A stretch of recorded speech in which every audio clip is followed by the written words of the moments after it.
Now it's just a question of brushing off the excess, but I want to brush it into the tissue paper on the top, and I can't tell you how beautiful and incredibly, oh, that works so well. This is so shiny, this part here, and then this is sort of matte with flashes of shine.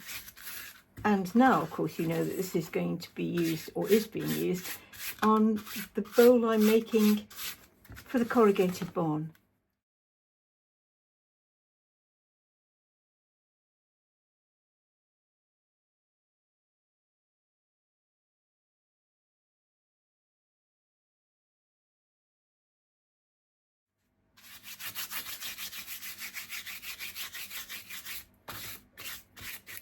So there needs to be something, and I'm not sure what it is yet, so I should put that on one side and work. Oh yeah, this one actually has got to have more on.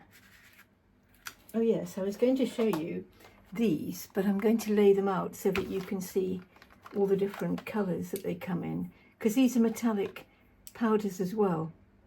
But they've got such an amazing range, and they are so old.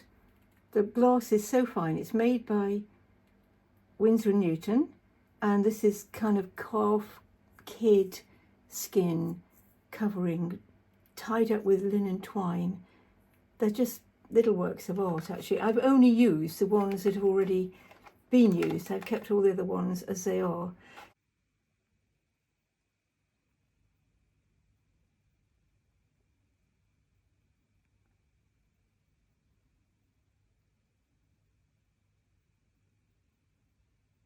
Some haven't, and I'm just thinking now, could I perhaps use some of this?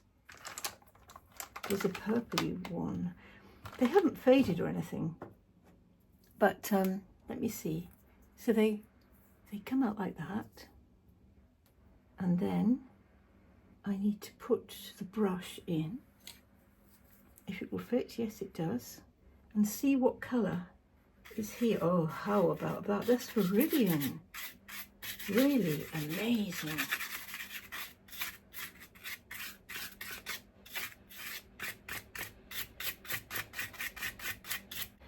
So that's at that end. Let's have a look at this one. It's called Dark Crimson. I don't think they've been opened for many, many decades. Dark Crimson. Here.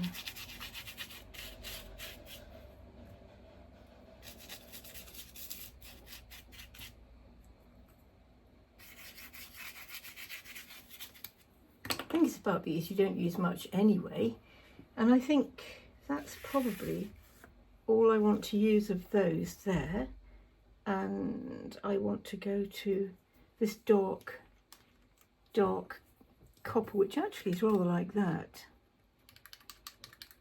and work into here. It's a paler version, in fact.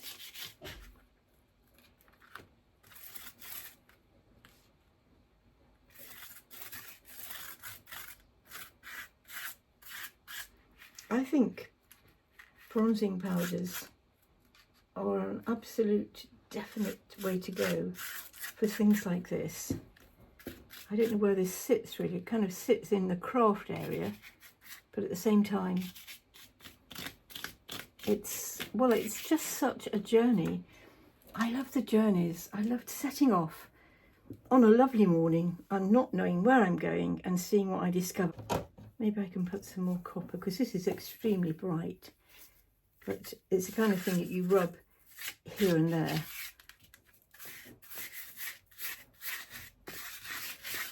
And I can't remember where the size is, so I have got no idea where it's going to stick.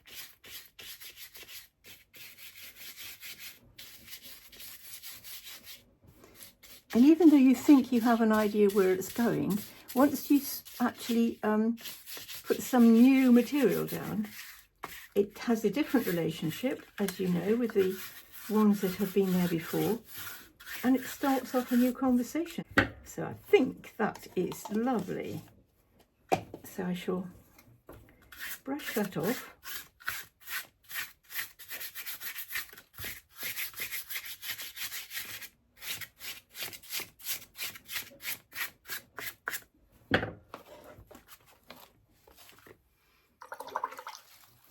Now at this stage I want to put this,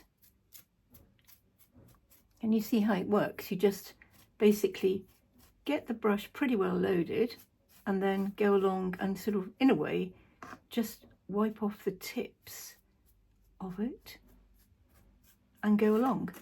And then you get this sort of rim on the outside.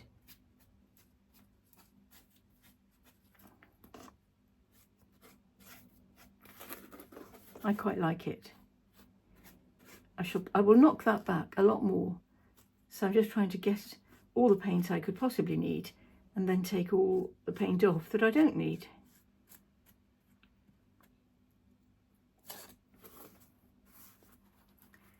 I could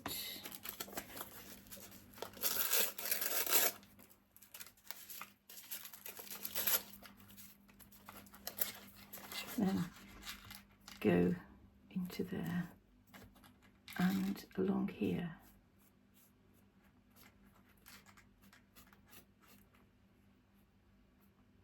It is not as if I'm making one definitive bowl. These are all learning curves, you know what I mean? I shall see how that goes. I'm going to leave that to dry quite a bit.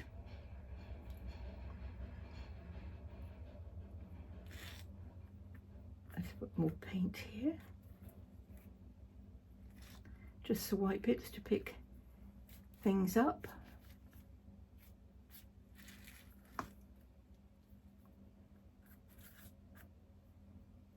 And I was having another think about using the flower pot as a base. I think I'm going to do some which are very definitely flower pot shaped, but I've got this rather straight one which I like. So I'm going to, it's the right diameter, so I'm going to have a go at using this and see how it turns out, because I think I'm going to cross over there, in which case that comes to there, and I think that works rather well. I'll probably tape it up like this with masking tape, just along there, so I can get an idea just where the base is going to be, because that fits onto there nicely. So therefore, if I use this as the diameter for the base, that will work well. And that's going to be made out of card and also tissue paper. And then I thought, well, I can use my little bits of papier-mâché board that I made. So I just want to get that sorted out here, like this. And get that cut out.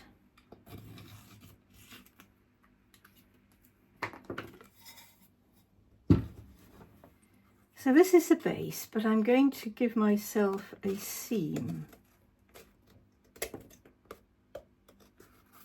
and cut into the edges. So that works well. And then I would just score around.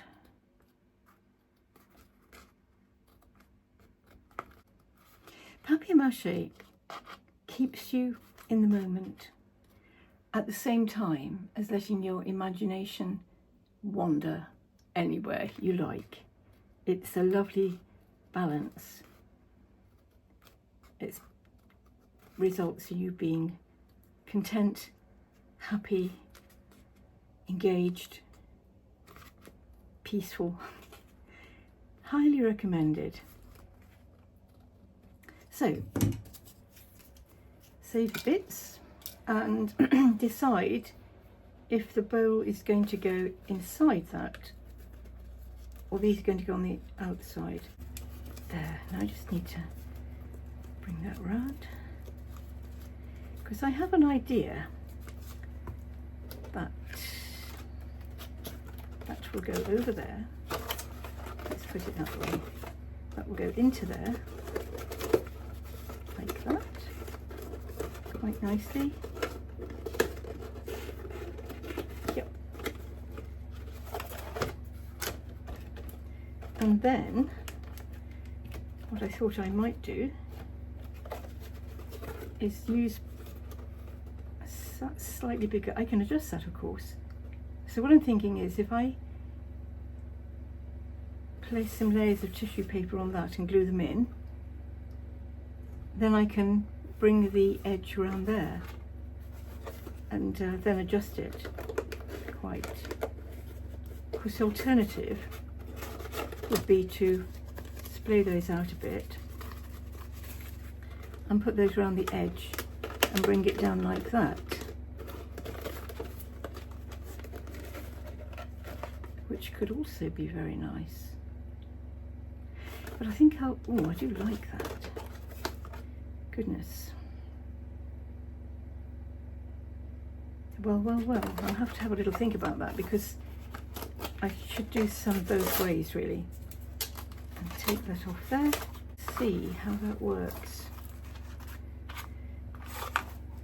Am I in the middle of the screen? Oh, gosh, I hope I wasn't way out of the screen. I probably was then. If I was out then, I was thinking of doing it that way rather than that way. I'm going to add a few more bits of this old, beautiful bronzing powder belonging to my Uncle Joe from, oh goodness me, I can't remember. I mean, probably the 1920s. It's so lovely. Anyway, this one says violet. So let's have a go and see what violet does. And just about see where areas are. I just thought it might be rather contemporary to have a dash of violet. Violet and gold. Fantastic. So this is the second one of the corrugated barn rolls. It's all about patience and layers. So I've collected together a lot of beautiful art materials, and even during the times when I wasn't able to make the things that I wanted to make, I would always make a point of collecting things, whether it was beautiful, inspirational, broken china from a table stall at a market if I was selling my jewellery on a market stall, or just photographs travelling around, moulds, little bits of found objects and mudlarking on the River Thames that I can make silicone moulds from to apply. And that's another series of videos, because I've got boxfuls of moulds I made and boxfuls of things I could make into moulds. So that looks really nice, and I don't really need to do much more here with that than brush this off now. So you've just got the extra amount, so it's very subtle once it starts to brush off. It's so beautiful. I'll do a very detailed video where we can really look into it. I wonder if you can see that. So nice. Now I'm going to probably put the Renaissance wax on first, and then I'm going to smear some, I think, a mixture of a papier-mâché paste, a pulp that I will make out of tissue paper, sort of bits of tissue paper and chalk and PVA glue. Tissue paper, white tissue paper, white tissue paper. I'll put into some water and I'll just leave it to soak for a few minutes.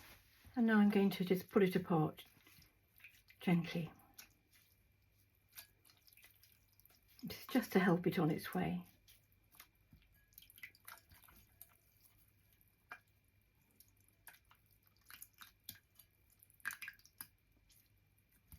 Then I'm going to make a lot of noise.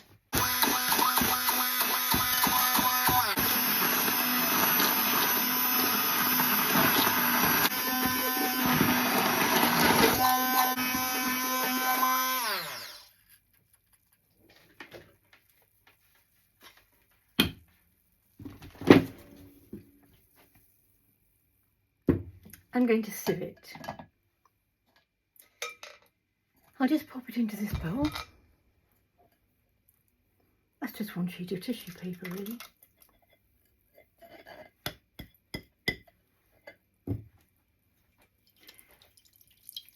I shall do this so you don't force it and don't press it or make any more hard lumps, but you've just done your best to take them out. So a little bit of shaking and it goes round and round like that.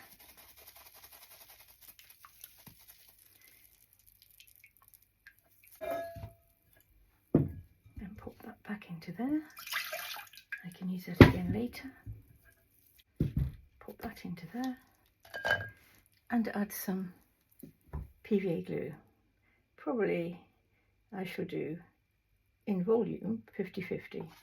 Actually, there's a lot of water.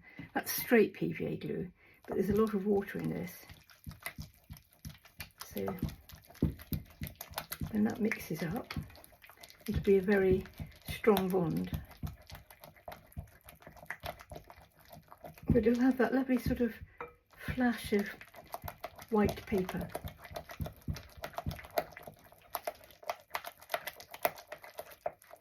And I might have to put this on in a few layers, but there's a translucency about it that I really quite like.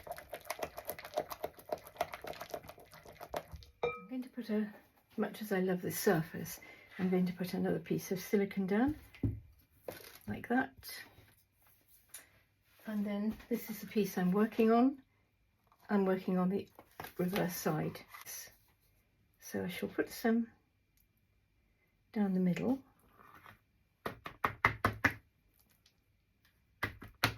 Like that, and sort of push it out a little bit more there.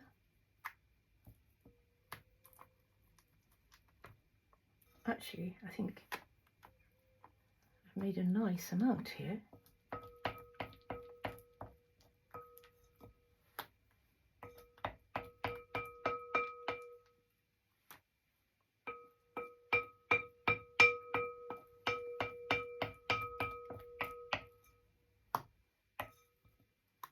There, and see what I can do. Just smoothing it out. Yeah, I'll do it like that.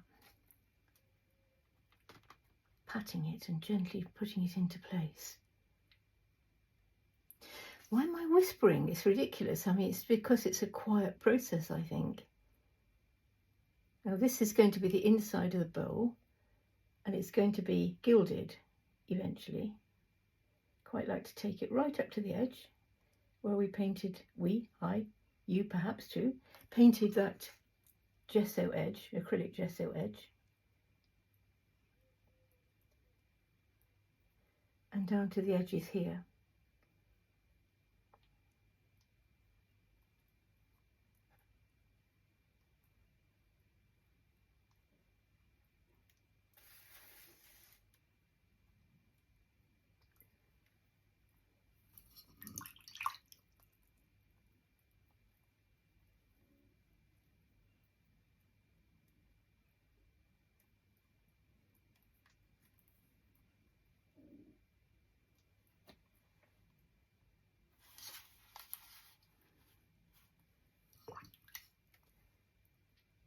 Bring it up to the edge of this corrugated.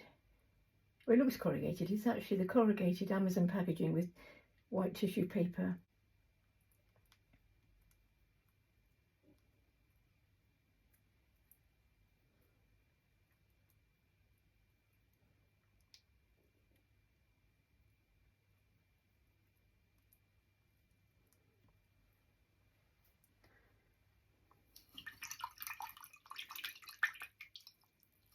Now, executive decision.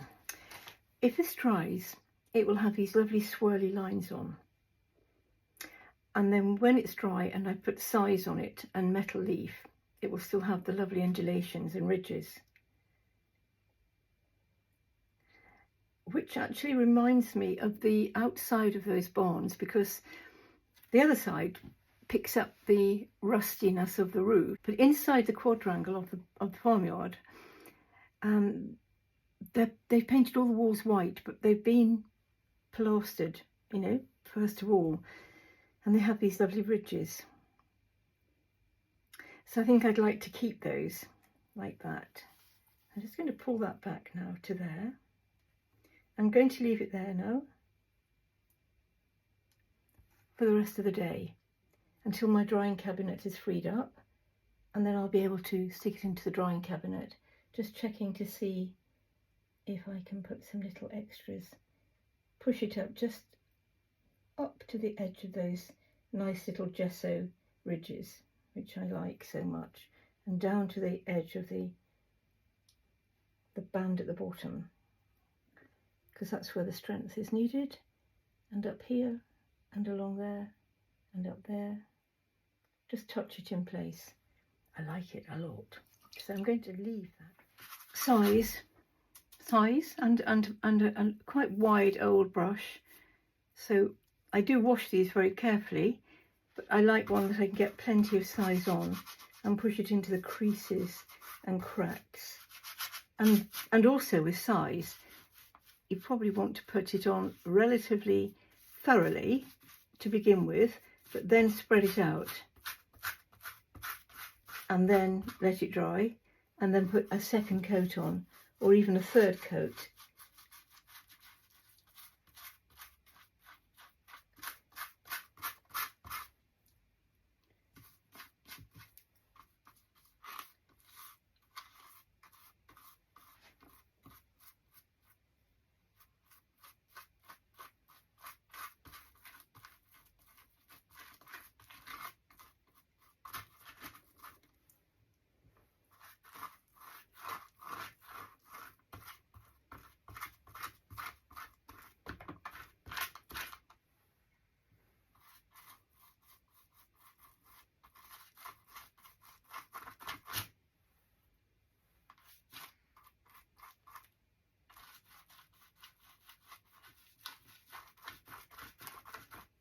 I'm making 2 pots at a time here.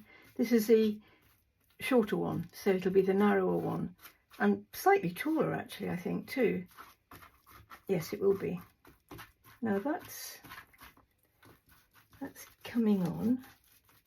You can't tell if you've got it in all the creases and crevices in sufficient quantity until you've actually got the first layer on.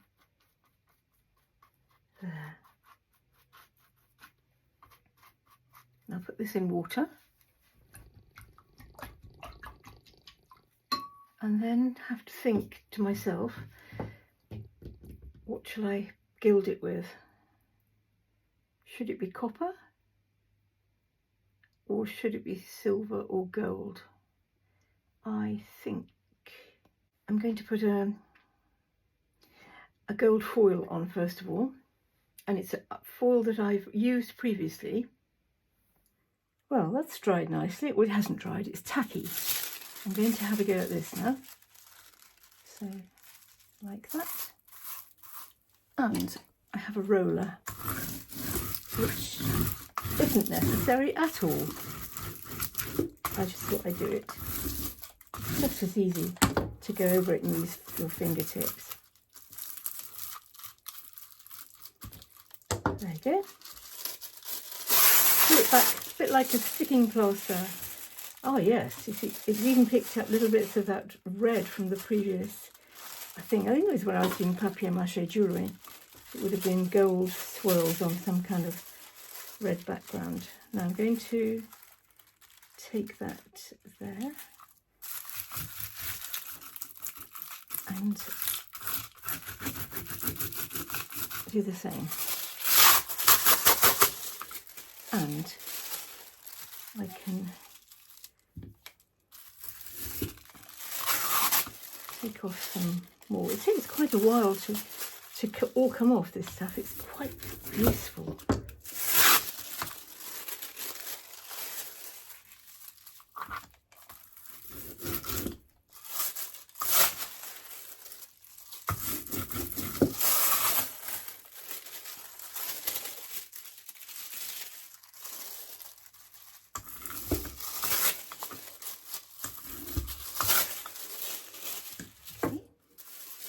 it's a good idea to use up the foils that have already been used.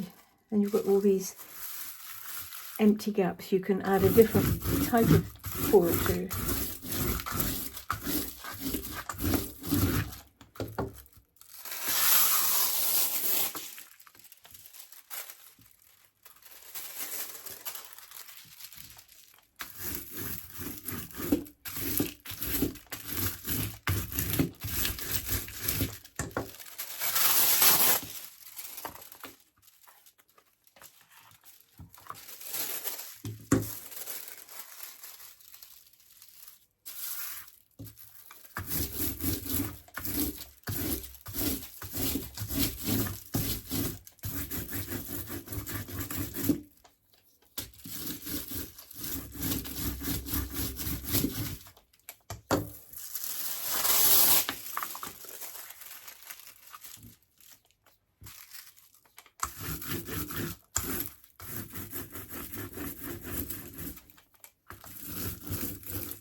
I'm going to add a little copper.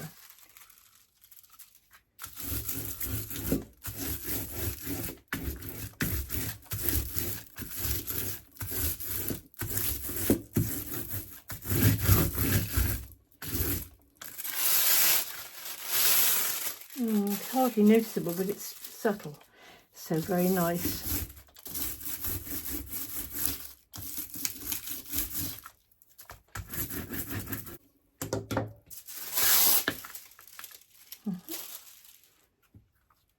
And now for these gilding flakes.